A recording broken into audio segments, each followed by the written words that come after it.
So my name is Junaid, and I work for this awesome company. I did want to just make a quick mention to Megan and Noah. Thank you very much for the awesome presentations. It was very cool. I know Megan's been stressing about this for days, so thank you so much for that. That was really cool. Yeah, go for it. Thank you. Cool.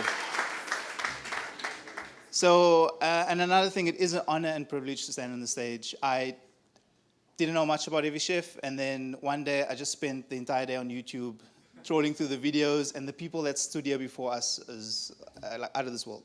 So yeah, cool. My presentation doesn't have 2U branding. It's more a presentation for you guys, takeaways for small business entrepreneurs and people in the industry. And it's getting the most out of Facebook. Also, hashtag Facebook send the check.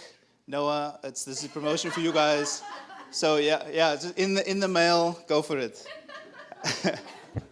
Did everyone have a good day, by the way? Sorry. Everyone had a good day today? Yeah. I actually spent the day, I woke up and I wasn't a millionaire. I didn't win the Powerball. So, yeah, I just, yeah. But it was a good day. It was a good day. So, hello, my name is Junaid. I won't go into detail. I'm a senior paid media specialist within the Get Smarter team. Yeah, it's not as exciting as what it sounds. Yeah. Cool. I operate within a space Facebook dubs direct response. It's like a performance-based space, so we're not operating within an engagement space. So we don't sort of look for likes. We don't sort of look for comments and engagement rates. That's not sort of where we do our business.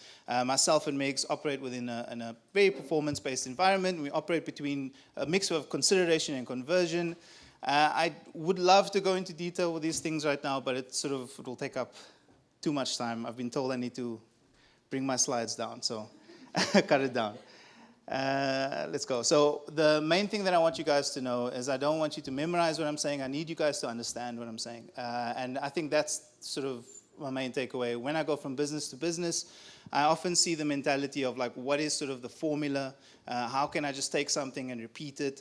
That's not the way to do things. I think that there needs to be some sort of form of us understanding what it is that we are doing, so that we can move with the times, innovate, apply lessons, and just sort of move more swiftly and efficiently.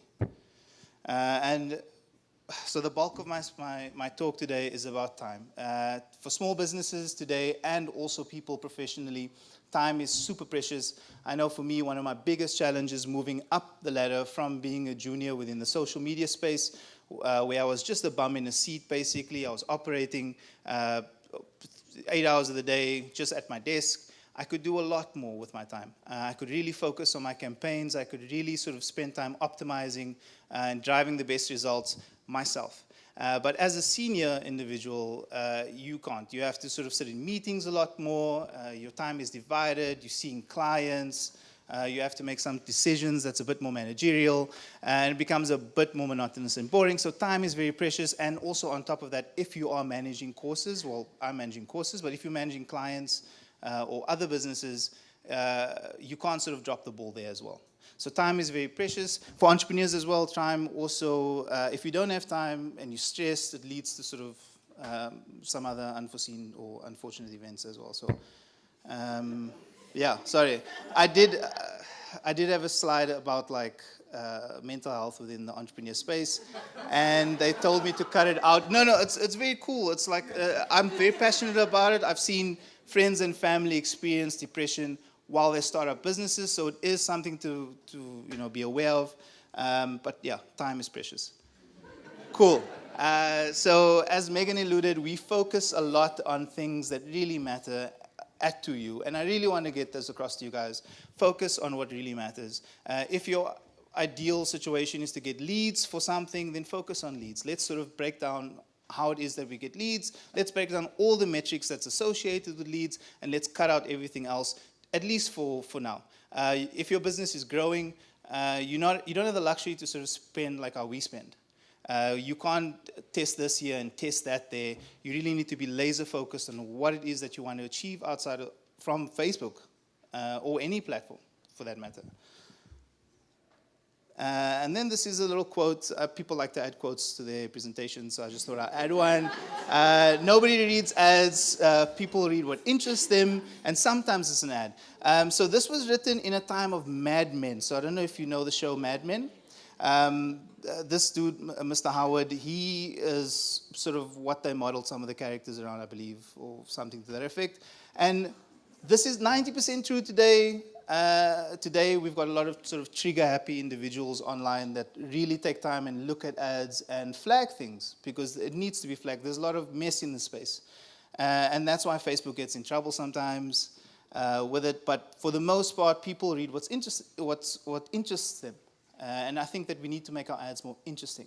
So while you focus on what's core to you, and if it's leads or conversions, return on ad spend, all these things, all these wonderful things, you need to sort of spend time really trying to make your ads interesting.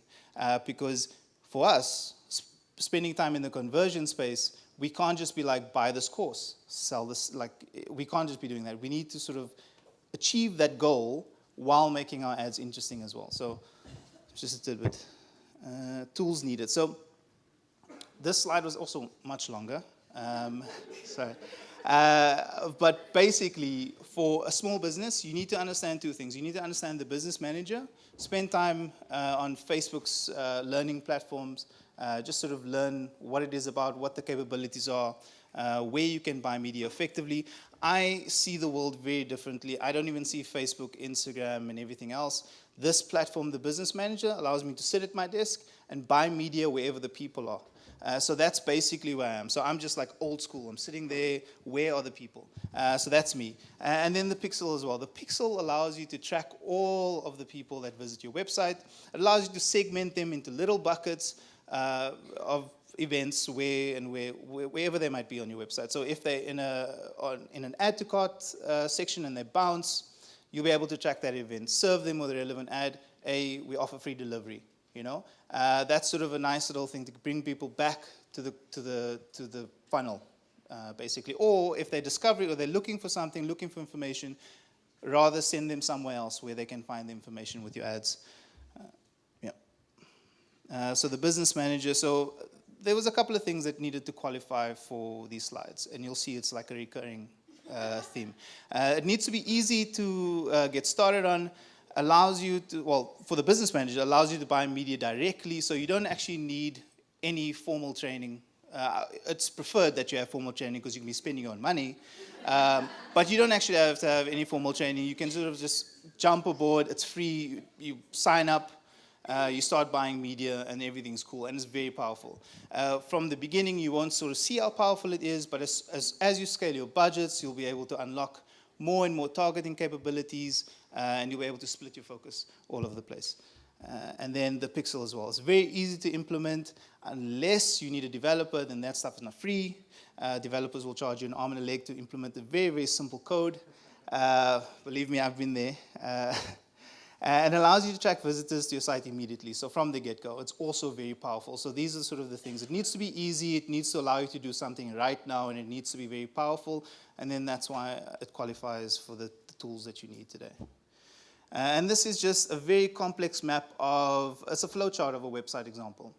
And the reason why I put this up here is because I actually just wanted to dive in where you would put your where you put your pixel, right? So you put your pixel in the areas that matter the most to you. And from the sort of flow chart, you could see that this is an example business. They've got a product section. They've got an order form section. You're able to tag up. You would actually want to be tagging up everything in the site. So this is sort of an example if you do have a website. So if someone's landing on your products, you can tag that up, have events. You have unique events on those products. You can set up what they call dynamic product ads. And you see this every single day when you shop on Superbalist. You go on Superbalist, you bounce from Superbalist, that pair of shoes that you were looking at or jeans follows you around for like days. And this is basically what they're doing. They've tagged this up, they've tagged it up, they've set a retargeting campaign, and that's basically what they've done. Likewise with the order form. So this site structure is probably a bit archaic, I would say, but yeah, so for the purposes of the example in order form, this is just the funnel and stages of when you've seen your product, how you go about ordering. If someone's getting to the payment information and they're dropping off, you're able to tag that as well, bring them back into the loop, right? So that's sort of an example over there. And the reason why we pay agencies or people hire senior campaign managers is for maintenance, right? So these ads need to be maintained. You have them, you can't just sort of leave them be. So this is why also ad agencies send the check. Campaign management. So this is what they do on a daily basis. They plan for you, they budget for you, they make sure your ads are delivering, they do optimization on the fly, and they do reporting. But as a small business, maybe you've got one employee, or maybe you don't have any employees, you can't afford something like this, right? So the main points that I wanted to get today was just on how you can achieve most of this yourself and still be able to run your business. Facebook automation. So qualifiers, very easy to implement, well, it's relatively easy to implement, allows you to have peace of mind as you go about on your daily adventures, and it's very powerful. So the process that you need to follow, and if we go back, we don't have to go back, but the process that you need to follow is you need to be able to identify what it is that you want out of Facebook. Once you've done that, you've created your first campaign. You want conversions, you're looking for leads, right? That thing now needs to be managed on a daily basis. You're setting a budget, right? You're giving it $100 a day, potentially. Once you've identified that this now has got a budget, it's set up, it's running, you need to be checking on it every day. And for most people, they get very excited. They're checking it every, like 5 minutes. Is there a conversion? Is there a conversion? Is there a conversion? And once that sort of novelty fades, they'll be like, now I actually need to, I'm spending 3 hours a day maintaining this. I'm changing, I'm optimizing every single day. I need to be getting to other stuff. I need to be getting to meetings. I need to be doing other things. So with Facebook automation, what you should be thinking, you should be identifying areas of tasks that you're doing every single day. The same tasks, you're checking budgets, you're checking if things are delivering. And once you identify these repeatable processes, you're able to automate them on Facebook. Right? Facebook has a lovely section where you can create rules. And within that section, I would actually encourage you to explore it if you are running campaigns today. Explore it. Just create one rule. Create one simple rule. Maybe have it send you a notification when your ad frequency is above 2.1. Okay? It's very powerful. It's very simple, but it's very powerful because it gives you line of sight. If you've got like 100 little ads, it gives you line of sight to see which one of your ads, maybe 2 or 3 of them, has a high frequency, potentially. You didn't have to go and troll through your entire campaigns. You got that delivered in your inbox in the morning. So that's a very powerful thing. It cuts down time and it saves you time. 20 minutes a day, you can do something else. And then basically, the main takeaway from the basic rules, I actually want to just give you guys some rules that you can go out there and set up yourself. Rules around reporting, oversight rules around delivery, scaling up rules. And a scale up rule is basically a rule that allows you to identify ad sets that are performing well, winners, right? And when they are winning and winning really well, the Facebook platform can actually automate that function to scale up 10% a day, 5% a day, whatever you can afford, right? And then at the same time, scale down when they're not performing well. And what this does is it allows you to not be hands-on optimizing all the time. Obviously, you need to be checking these things because you don't want to be a situation at the end of the month when you blow your budget or you've spent 150,000 Rand on Facebook. So please be very careful how you use these rules. Another oversight rule is set a budget cap. So right in the beginning, you can allow yourself to set a budget cap. Once you hit it, you're going to be out the market. You don't have to worry about sort of overspending. Timed events as well.